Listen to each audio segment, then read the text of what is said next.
Pessoal, saudações, sejam muito bem-vindos ao podcast da Misha. Eu sou o vosso host Arciso e é um prazer muito grande ter-vos comigo. A minha promessa é criar uma base sólida de conhecimentos financeiros para emancipar de alguma forma a vida financeira do nosso grupo. Então essa é a minha promessa e agradeço muito pelo carinho da vossa audiência. O título do podcast de hoje é Disciplina Financeira, não é? Essa edição especial vai para as pessoas que têm problemas em administrar as finanças, né?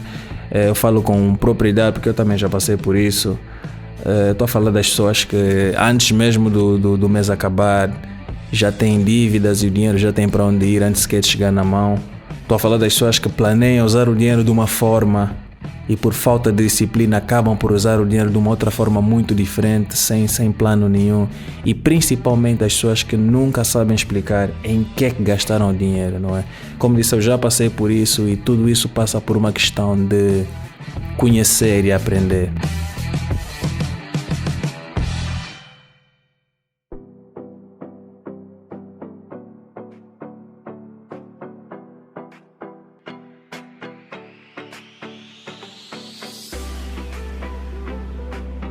A mudança reside em apenas dois vértices, em duas vontades, basicamente. A primeira é a vontade de aprender. Todas as pessoas que têm a atitude de que já sabem tudo, todas as pessoas que acham que a pessoa que se aproxima ou o conhecimento que lhes aproxima não é relevante porque de alguma forma ele já domina ou não vai fazer um impacto nas suas vidas, são pessoas que nunca vão evoluir, nunca vão crescer. Essa atitude é uma das principais armadilhas do nosso ego e nós precisamos aprender que todas as outras pessoas têm as suas próprias experiências, todas as pessoas têm as suas vivências, influências, culturas e todo mundo tem alguma coisa para nos ensinar. Então é preciso ter vontade de aprender. É preciso nós sabermos qual é o nosso grau de vontade de aprender de 1 a 10. Sendo que o 1 é a pessoa que acha que sabe tudo, que não tem nada para aprender, e o 10 é a pessoa que reconhece que toda e qualquer pessoa que se aproxima, independentemente da idade, do escalão social, do background religioso, tem sempre alguma coisa para nos ensinar. Então este é o primeiro vértice. E o segundo é a vontade de mudar. Ou seja, não importa querer aprender ou ser uma pessoa que gosta de aprender, gosta de ouvir e não aplicar a mudança, e não aplicar o que aprendeu para mudar. É preciso querer mudar também, até porque 10 vezes 0 é 0. Então é preciso que a pessoa saiba o seu grau de vontade de aprender e saiba qual é o seu grau de vontade de mudar. Precisamos reconhecer que a experiência das outras pessoas vai além daquilo que nós temos ao nosso alcance. Então é importante que saibamos que todo aquele que se aproxima de nós tem alguma coisa para nos ensinar e nós podemos aprender e aplicar o que ele tem. E a prova disso é que nós olhamos ao redor e vemos pessoas diferentes de nós que obtêm resultados diferentes do que nós obtemos também. Isso porque são pessoas que conhecem algo que nós não conhecemos, são pessoas que têm uma experiência que nós não temos e principalmente pessoas que fazem o que nós não fazemos. Daí é que vem os resultados diferenciados. Então, sem mais delongas, vamos atacar a questão da disciplina financeira. Essa questão depende basicamente de 4 pilares, que são os rendimentos, as despesas, as poupanças e os investimentos. 4 pilares. E eu prometo que depois de dissertar sobre esses 4 pilares, eu vou falar sobre uma última questão que é muito, muito importante na disciplina financeira. Mas é preciso que nós falemos primeiro sobre essas questões, os 4 pilares, só depois vamos perceber com mais propriedade o 5º elemento, ou como usar a dica ou a ferramenta da qual vou falar no fim. Então, logo no início, rendimentos nada mais é do que tudo aquilo que nós obtemos financeiramente de várias formas, não é? Claro que a forma mais básica do rendimento é o salário, mas existe muita gente que tem outras formas de rendimento, não é? Estou a falar de aluguel, estou a falar de rendimentos de aplicações, estou a falar de rendimentos de investimentos, estou a falar de lucros de empréstimos, lucros de negócios, todo tipo de dinheiro que entra de alguma forma para nós classifica-se como rendimento. E o rendimento existem 3 tipos principais de rendimento, não é? O primeiro é o rendimento linear, que basicamente, como o nome diz, está alinhado à quantidade de esforço que nós desprendemos, não é? Basicamente, quanto mais se trabalha, mais se faz dinheiro. Então, esta é a forma mais básica e, como disse, é a forma mais básica, mas no long term, ou seja, quando a pessoa quer realmente crescer financeiramente, tem um problema grave com o rendimento linear, porque o esforço e as horas do dia têm um limite. Se a pessoa tem um rendimento alinhado com a quantidade de esforço e a quantidade de tempo que aplica, então vai ter sempre um limite, não é? O limite de trabalhar 8 horas por dia ou 10 horas por dia, o limite de horas, 24 horas no próprio dia, ou seja, existe uma limitação em relação ao rendimento linear. Por mais que seja o primeiro, mas é preciso que a pessoa explore e conheça as outras formas de rendimento das quais vamos falar.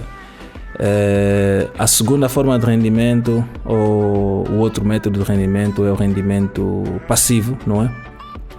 O rendimento passivo nada mais é do que o rendimento que não requer uma quantidade de esforço elevado ou constante para ser obtido, não é? Eu estou a falar, por exemplo, o lucro de um investimento, por exemplo, ou o lucro de uma aplicação a prazo, para ser mais prático.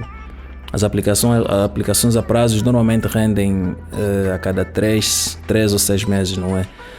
Quem tem uma aplicação a prazo, ele usa o seu dinheiro e ao final de 3 meses, por exemplo, ele obtém um rendimento. E este rendimento não implicou nenhum esforço, não implicou nenhum uso do tempo da pessoa que obteve. Então é classificado como rendimento passivo. Isto é um exemplo muito básico. Existem muitas outras formas de rendimentos passivos. Por exemplo, quem recolhe rendas de um apartamento ou de um terreno, por exemplo, também. A obtenção desse rendimento não implica nenhum esforço, não implica nenhum tempo gasto. Pode implicar, claro, se a pessoa precisar, por exemplo, supervisionar ou fiscalizar alguma questão aqui, mas em geral é classificado como rendimento passivo, não é, com algumas particularidades. O problema do rendimento passivo também, claro que não é perfeito, é que normalmente o dinheiro trabalha muito lento. Quando nós investimos dinheiro para trabalhar, o dinheiro trabalha muito lento. Então, e outra questão também é que quando a pessoa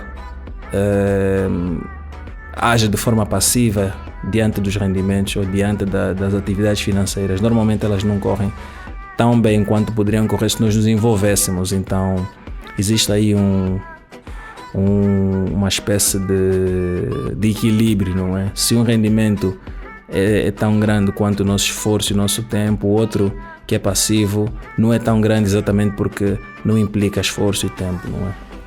E aí surge a terceira forma de rendimento, que é aquela que é vista como o ponto de equilíbrio ideal entre os dois, que é chamado de rendimento alavancado, ou leverage em inglês, não é? O rendimento alavancado consiste em que é basicamente quando nós utilizamos um recurso para render dinheiro ou para gerar rendimentos, não é? Este recurso que vamos usar pode ser, por exemplo, o nosso dinheiro, não é? Quem tem dinheiro alavanca investimentos ou alavanca rendimento através do dinheiro que tem. Quem tem conhecimento, por exemplo, quem é uma maquiadora ou um maquiador, utiliza a sua habilidade de maquiar para gerar gerar rendimento. É uma habilidade que a pessoa pode utilizar, é uma valência, é um recurso que a pessoa pode utilizar para obter rendimento. Nós podemos também usar recursos como o tempo de outras pessoas, por exemplo, terceirizando serviços, não é? Imagina que eu vendo um serviço de criação de páginas de internet e eu cobro 2x ao meu cliente e depois encontro alguém para fazer este serviço por x. Neste momento eu estarei a ganhar x de rendimento sem fazer o esforço da criação da página, mas sim alavancando a minha influência, o meu conhecimento e o tempo de outra pessoa diante do meu cliente final. Então eu fico no meio, recolho x, pago x ao quem desenvolveu o trabalho e o meu cliente final recebe o trabalho feito e todo mundo sai feliz da história. E claro, a forma mais comum de alavancagem, além de alavancar o tempo dos outros, podemos alavancar também o dinheiro dos outros. Esta é a forma mais tradicional de alavancagem, em que nós estamos diante de uma oportunidade de negócios, mas não temos o recurso que é o dinheiro, então levantamos o dinheiro como uma entidade, em geral é um banco, não é? Realizamos o negócio, seja a curto, médio ou longo prazo, e depois a rentabilidade do negócio ou os lucros do negócio são tão frutíferos ou tão grandes que nós podemos honrar o compromisso com a entidade que nos cedeu o dinheiro e ainda assim recolher um dividendo no fim das contas para nós, não é? Esse mecanismo, não preciso dizer que é o mais arriscado de todos, não é? É uma situação que só é favorável quando se é um especialista, realmente quando se entende todas as peripécias e todos os envolvimentos ou detalhes do negócio em questão, não é? Mas está aí, eu queria simplesmente apresentar esse ponto. E a questão dos rendimentos é um capítulo muito grande. Eu queria simplesmente cobrir aqui as primeiras considerações, mas isso pode ser fruto para uma sessão completa, não é? Mas eu quero simplesmente cobrir as questões básicas antes de passar para a segunda questão, que é o que são as despesas, não é? Quantas despesas elas representam a outra parte da roda do equilíbrio, não é? Que a roda precisa de duas partes. Na verdade, essa roda precisa de 4 partes, mas ela representa a segunda parte da roda, não é? Que é despesas que se opõem aos investimentos, aos rendimentos, não é? Então, despesas são tudo aquilo que nós gastamos, não é? Todo o dinheiro que sai para consumo de alguma forma, não é? Tudo aquilo que nós utilizamos para suprir as nossas necessidades é visto como uma despesa. Então, a questão das despesas também é uma questão que merece uma sessão em particular, mas para tornar mais curto vamos cobrir também as questões básicas, não é? A questão das despesas passa por uma questão de controle. As despesas requerem muita atenção, não é? Muita atenção. É preciso que a pessoa conheça quanto precisa para suprir necessidades básicas, quanto precisa para suprir necessidades que não são básicas, não é? O que é dispensável, o que é supérfluo, não é? E depois quanto precisa para suprir os seus luxos, entre aspas, não é? Então, as necessidades básicas passam pelas questões de domicílio, questões de alimentação, questões de transporte e questões de escola, não é? Os gastos alinhados com questão de escola e tudo mais, não é? Uma família, por exemplo, tem crianças, tem creche e tudo mais. Então, estas são as questões que regem as despesas básicas, não é? Depois vêm as outras questões, como o segundo carro, como aquilo que não é indispensável, viagens, presentes, passeios, restaurantes, não é? Essas são as questões que são garantem qualidade de vida, não é? A família, a nossa qualidade de vida, mas não são indispensáveis, não é? Então precisamos saber quanto gastamos. Um controle muito apertado vai nos ajudar a separar o que é indispensável do que é dispensável, não é? Para nós sabermos até com quanto vivemos, qual é que é a nossa taxa de dispensável, e depois, claro, aquilo que chamam de taxa de luxo, não é? São os mimos que fazemos a nós mesmos e as pessoas próximas, não é? São os telefones, são os presentes, roupas caras. Então nós precisamos ter controle de tudo isso, não é? Só assim nós nos vamos libertar, porque existe muita gente que não tem noção de quanto gasta no que é indispensável, quanto gasta de comida, quanto gasta de transporte, quanto gasta de escola, e depois se pergunta como é que nunca tem dinheiro para fazer para suprir o que é básico. Então é preciso conhecer para algumas pessoas acham que fazendo controle das suas despesas estarão de alguma forma estarão a limitar-se de alguma forma daquilo que podem e não podem gastar, podem e não podem fazer, mas é exatamente o oposto. Só conhecendo nós poderemos saber até onde podemos ir, até onde não podemos ir, organizar melhor, planear a curto e a longo prazo, para exatamente abrir a porta para os outros dois elementos ou pilares da disciplina financeira.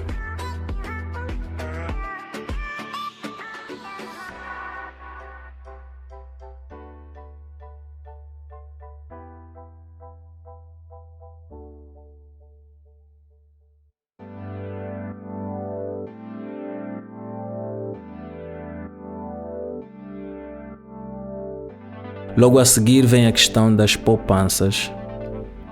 E a primeira coisa a dizer sobre as poupanças é que as poupanças não são um fundo de emergência. As poupanças não existem para suprir o buraco criado nas despesas. As poupanças existem para outro propósito, não é? Em geral diz-se que o fundo de emergência é necessário, a pessoa precisa ter um fundo de emergência, não é? Mas ele vai consistir em, geralmente calcula-se 6 meses de despesas básicas, não é? Ou seja, a pessoa precisa saber quais são as despesas básicas, saber o valor, não é? E ao longo do tempo economizar e guardar até 6 meses de despesas básicas no fundo de emergência, para que caso haja alguma eventualidade, algum infortúnio, alguma situação, a pessoa sabe que tem até 6 meses de despesas básicas, que são, como eu disse, alimento, habitação, escolaridade e transporte, não é? Essas questões ficam acauteladas por até 6 meses através do fundo de emergência. As poupanças existem com um propósito totalmente diferente. As poupanças existem com o propósito de abrir a possibilidade de investimentos, não é? Porque todo mundo que se disciplina financeiramente e entende que o seu rendimento está associado ao esforço e ao tempo que desprende, de alguma maneira quer alavancar, como eu disse anteriormente, alavancar de alguma forma ou começar a ganhar de forma não linear, mas exponencial. Então é preciso que a pessoa tenha poder financeiro para poder libertar-se desse ciclo, não é? Se a pessoa ganha, gasta, ela ficará presa no ciclo para sempre, não é? Então, falamos dos rendimentos, falamos das despesas. Agora, o terceiro ponto é onde começa realmente a surgir essa liberdade, esse conhecimento que vai nos trazer rendimentos exponenciais, e gradualmente começamos a libertar-nos do paradigma, não é? Do ganha-gasta. Então, as despesas precisam ser vistas como uma questão até sagrada, não é? Guardadas, não é? em uma conta bancária fora do alcance, não é? De preferência uma conta que não tenha multicaixa, um segundo segmento de uma conta que não tenha multicaixa, não é? Pode ser também uma aplicação a prazo, não é? Ou então pode ser simplesmente uma conta separada com, por exemplo, associada a um nome, não é? É importante reconhecer o projeto a longo prazo para o qual a poupança existe. Alguns colocam nomes de algum projeto que querem alcançar em algum tempo, colocam o nome do filho para saber que é o dinheiro que estão a economizar ou a guardar para uso futuro. Só assim será possível realmente criar uma poupança, respeitar essa poupança e tornar útil no futuro. Agora, existe uma particularidade no nosso país, não é? A nossa taxa de desvalorização da moeda é extremamente alta. Então, eu tenho muitos amigos, não é, que defendem o princípio de que poupanças em Angola são um problema grave. Porque enquanto guardamos o dinheiro, ele vai se desvalorizando e o poder da aquisição desse dinheiro, no fim, quando precisamos usar, é muito inferior ao que contávamos. Então, existem algumas soluções para contrapor essa questão, não é? Como disse, essa particularidade da poupança também exige uma análise mais profunda em uma sessão especial, provavelmente. Mas uma das formas mais fáceis de contrapor é uma aplicação, como já falei no passado, uma aplicação a prazo, por exemplo, que pode não acompanhar o ritmo galopante da desvalorização, mas pelo menos vai ajudar a combater, não é? Então não vamos perder o dinheiro, ou perdemos, desvaloriza-se, mas ao mesmo tempo é contraposto com os rendimentos da aplicação a prazo. E só para fechar o capítulo das poupanças, precisamos entender o seguinte: a única forma, não é a melhor, é a única forma de não gastar o dinheiro é não tê-lo, não é? Ou pelo menos não ter ao seu alcance, não é? A melhor coisa a fazer quando se tem dinheiro é canalizar o dinheiro o mais rápido possível para não ficar parado e para evitar que seja gasto. Então, colocar em uma poupança fora do alcance, como disse, uma poupança com um nome específico, com um projeto específico para ficar guardado, uma poupança protegida com uma aplicação, seja uma aplicação de um banco comercial, seja título do tesouro.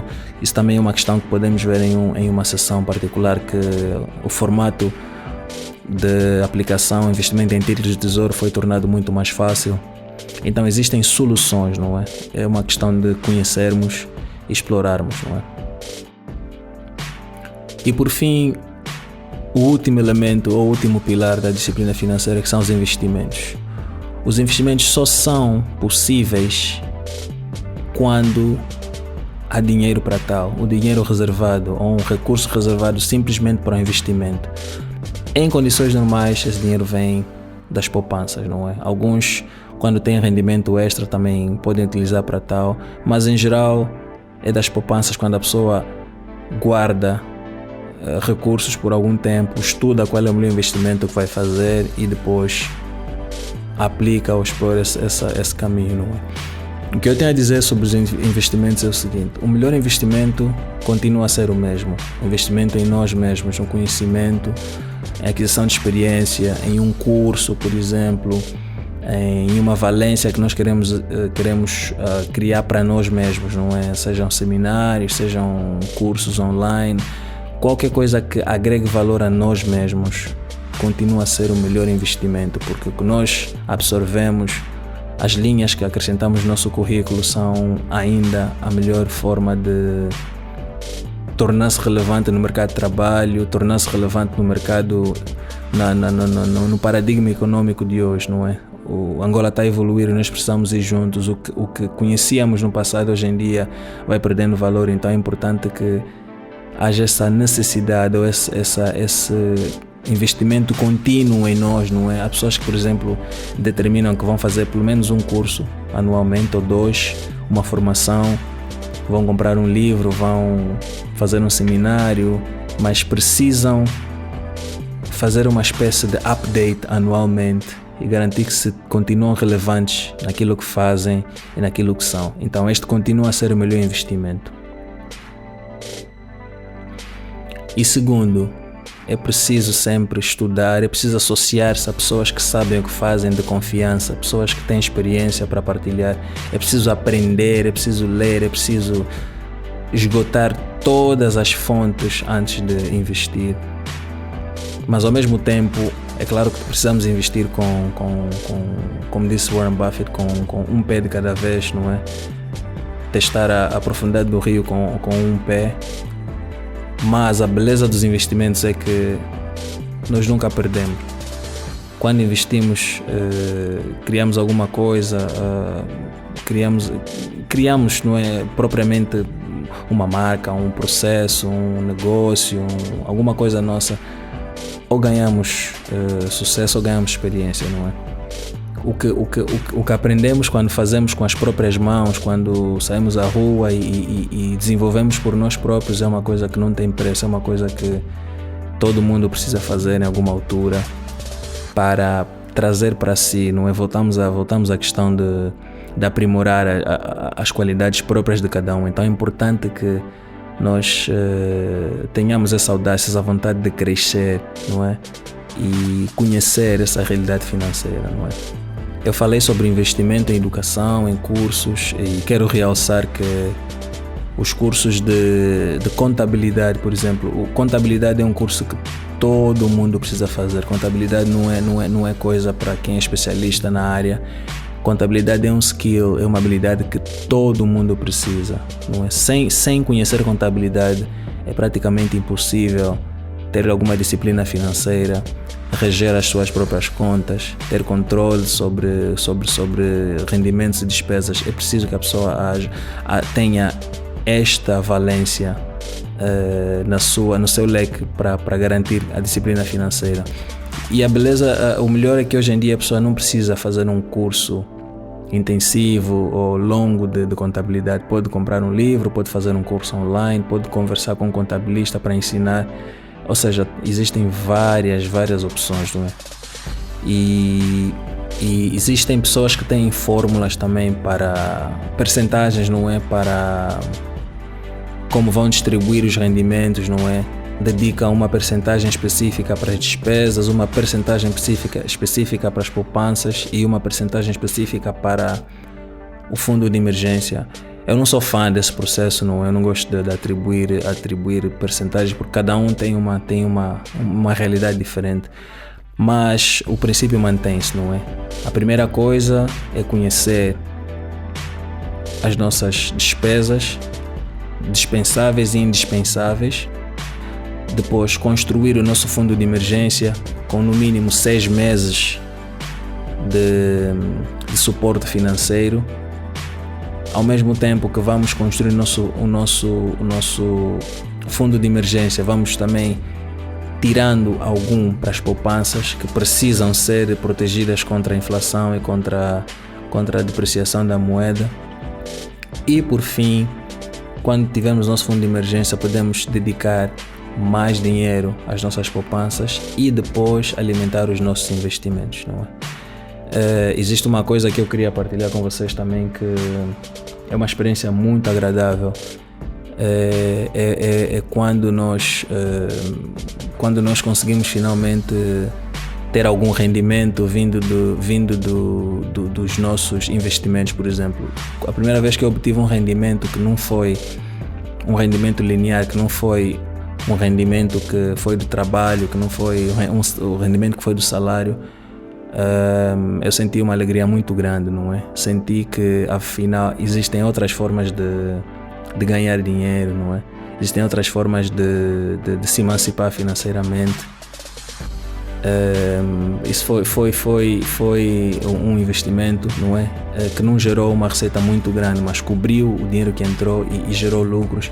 Então foi como uma validação, não é? Como a confirmação de que é possível, de que conhecendo aquilo que não sabemos e explorando aquilo que não sabemos ainda, é possível realmente fazer coisas e obter resultados diferenciados, não é? Esse primeiro rendimento pode ser, por exemplo, fruto de uma aplicação a prazo, não é? Ao fim de 3 ou 6 meses, a pessoa vê que a sua aplicação gerou um resultado, não é?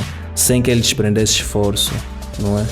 Ou fruto de algum projeto de empreendedorismo ou de algum negócio, mas é como uma validação, confirmação de que é possível realmente criar uma fonte de renda que não seja nos moldes normais do rendimento linear. Para fechar, como disse, eu queria oferecer uma sugestão, não é? Uma dica, que é a criação de um plano financeiro, de um mapa financeiro a longo prazo, não é?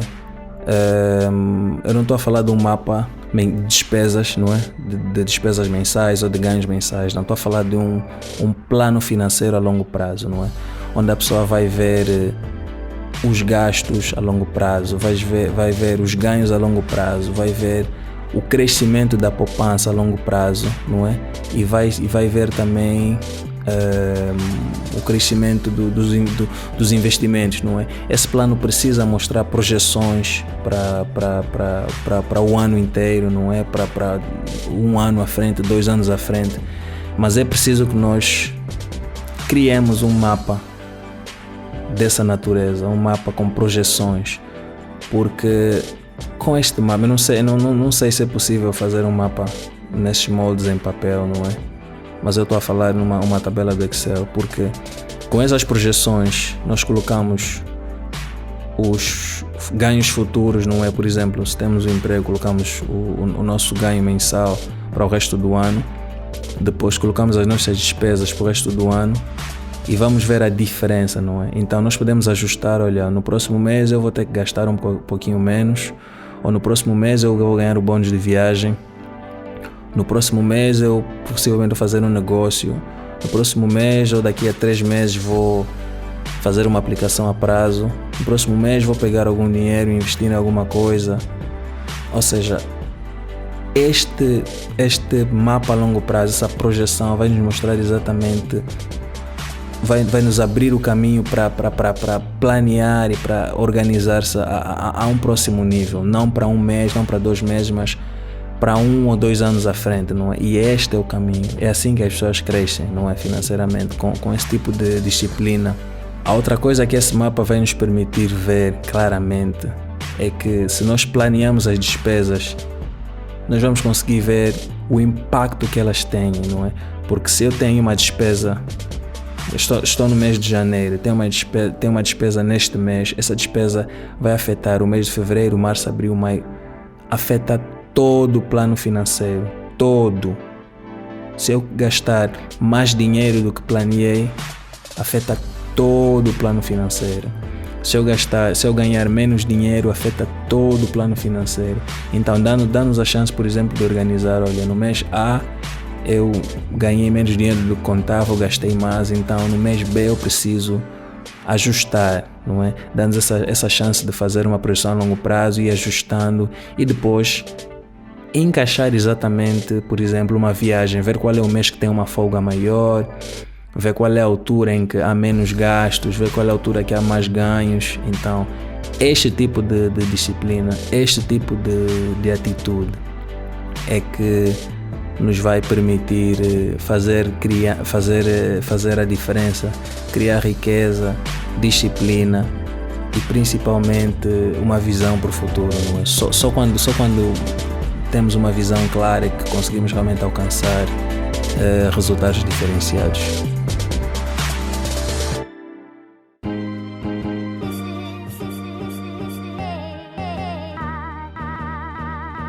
E pronto, isso é tudo que eu tinha para a edição de hoje. Eu agradeço muito, espero que isso vos seja útil de alguma forma. Eu falo sinceramente do fundo do coração que foi para mim, não é? Isso é uma experiência que eu colhi de muitas pessoas, de muitos livros, de muitos vídeos e seminários e ajustei de uma maneira que fosse útil e funcional para mim, não é? Então partilho com vocês do fundo do coração, não é? à espera que vos seja útil também, não é? Não como está, não é? Porque vocês precisam ajustar a vossa maneira, vocês precisam tornar mais real dentro do mundo de cada um, mas pelo menos seja um caminho introdutório, que seja uma dica que vos desperte a curiosidade para ver que é possível, ver que tudo começa com disciplina, tudo começa com vontade de mudar e tudo começa com essa atitude, não é? Então, mais uma vez, obrigado pelo vosso tempo. Eu sou o Tarcísio. Peço que ponham o like no canal, partilhem o canal,